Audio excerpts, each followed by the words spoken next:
Putin just signed an order that could shut down European manufacturing within 6 weeks. Not a military strike, not a cyber attack. A single signature on a document that cuts off something most people never think about. But every factory, every electronics manufacturer, every solar panel producer needs it to survive. The decree was published at exactly 3:47 a.m. Moscow time. 34 pages of legal language that boil down to 3 words. Silver exports banned, not restricted, not limited, banned. To all countries on Russia's unfriendly nations list. Which means 40% of Europe's silver supply just vanished overnight. This isn't about sanctions anymore. This is about survival. Industrial survival, economic survival. And the clock is ticking louder than anyone in Brussels wants to admit. Let me show you exactly what Putin just did, and why European governments are in emergency sessions right now trying to figure out how to keep their economies running when the silver runs out. Russia produces approximately 200 tons of silver annually. That makes them the 4th largest silver producer in the world. But here's what makes this truly devastating. Russian silver doesn't just stay in Russia. It flows through carefully constructed supply chains that feed European industry. Polymetal, Petropavlovsk, Highland Gold. These Russian mining giants have been supplying European refineries for decades. 43% of Germany's silver imports come from Russia. 38% of Italy's, 51% of Poland's. Those supply lines just got severed. The first casualty reports are already coming in. A BMW electronics supplier in Munich received notification that their regular silver shipment has been indefinitely postponed. A solar panel manufacturer in the Netherlands got word that their Russian silver contract is under review by authorities. Under review means canceled. Everyone knows it. Nobody wants to say it.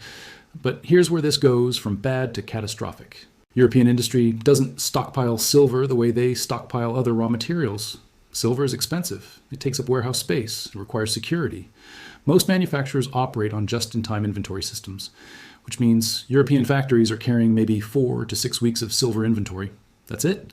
After that, production lines start shutting down. Volkswagen needs silver for electrical systems in every vehicle they produce. Without Russian supply, their inventory lasts 5 weeks. Siemens requires silver for industrial automation equipment. Their stockpiles cover 32 days of production.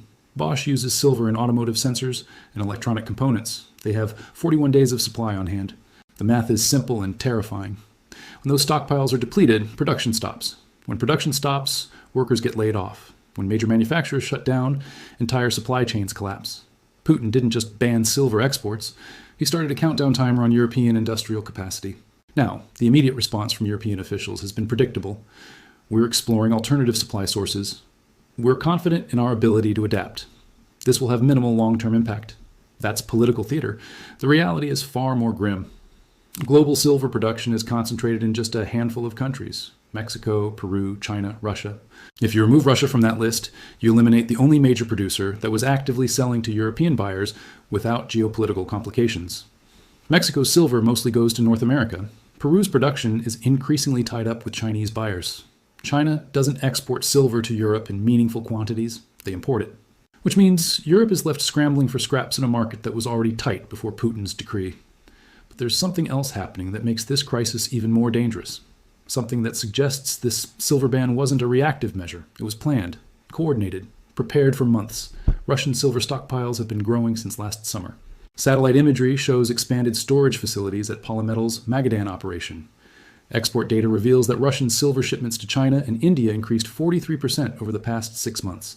Putin has been moving Russia's silver to friendly nations while continuing to supply Europe, building reserves in countries that won't join Western sanctions while maintaining the appearance of normal trade relationships.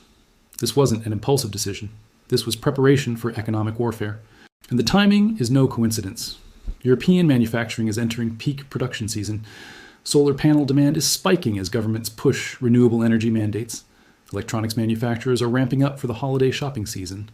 Automotive production is recovering from previous supply chain disruptions. Putin waited until European industry was most vulnerable, most dependent on steady silver supplies, and then he cut them off. The first round of panic buying has already started.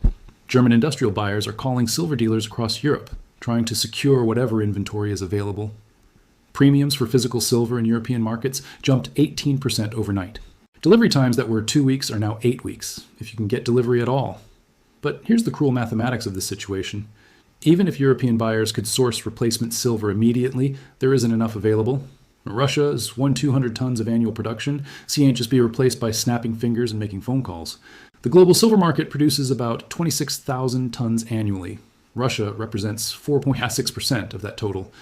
It sounds small until you realize that 4.6% is the difference between supply adequacy and supply crisis in a market that was already running a deficit. Industrial silver consumption has been outpacing mining production for 3 consecutive years. The market has been surviving on recycled silver and inventory drawdowns. Putin just removed the largest source of surplus supply from countries that were keeping European industry alive. European governments are starting to understand the scope of the problem. France's Ministry of Economy held an emergency meeting with industrial leaders yesterday. Germany's Federal Ministry for Economic Affairs is assessing supply chain vulnerabilities. The European Commission is preparing contingency measures. Contingency measures, that's diplomatic language for we have no idea what to do. Because the truth is, there are no quick fixes for a silver supply disruption of this magnitude. You can't just switch suppliers overnight when dealing with critical industrial inputs. New mining operations take years to develop. Recycling programs take months to scale up. Alternative supply agreements require negotiations that stretch for weeks. European industry has 6 weeks before stockpiles run low. Putin knows this. European officials know this. And everyone is pretending there's a solution that doesn't involve capitulation or economic collapse. The pressure is building in places most people never see. Automotive executives are in crisis meetings trying to figure out how to maintain production schedules without Russian silver. Solar panel manufacturers are calculating how long they can operate before shutdowns become inevitable. Electronics companies are looking at component redesigns that eliminate or reduce silver content. But here's the brutal reality. You cannot eliminate silver from most industrial applications. Silver has the highest electrical conductivity of any element. It has unique antimicrobial properties. It's essential for photovoltaic cells, automotive electronics, and medical devices. There are no substitutes for silver in critical applications. There are no workarounds. There are no alternative chemistries that provide equivalent performance, which means European manufacturers are facing a choice. Find silver elsewhere, or stop manufacturing products that require it. The ripple effects are already starting to show. Stock prices for European automotive companies dropped 3% in yesterday's trading. Solar panel manufacturers saw similar declines. Electronic stocks across the continent are showing weakness. Markets are starting to price in the reality that Putin's silver ban isn't a temporary disruption. It's a permanent restructuring of global supply chains. And there's another layer to this crisis that makes it even more insidious. Putin didn't just cut off Russian silver, he simultaneously increased silver shipments to China and other countries outside the Western sphere. This means Russian silver is still flowing. It's just not flowing to Europe. Putin is using silver as a geopolitical sorting mechanism, rewarding countries that maintain friendly relationships with Moscow while punishing those that don't. China, India, Turkey, Serbia. These countries are receiving increased Russian silver deliveries while European buyers get nothing. Putin is reinforcing geopolitical alliances through resource distribution. This strategy has precedent. Russia used natural gas exports the same way, creating energy dependencies that could be leveraged during political disputes. Now they're doing it with critical industrial materials.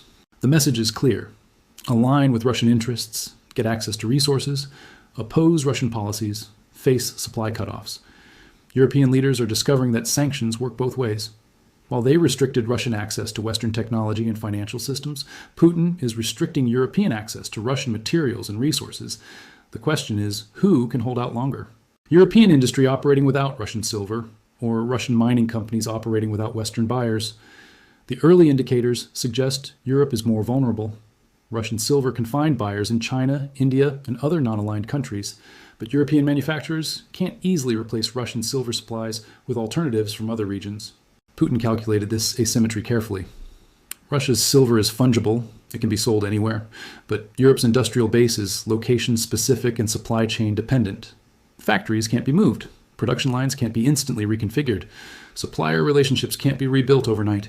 The silver ban hits Europe where they're weakest, in their complex, interdependent industrial systems that require steady inputs of critical materials. And the timing creates maximum pressure.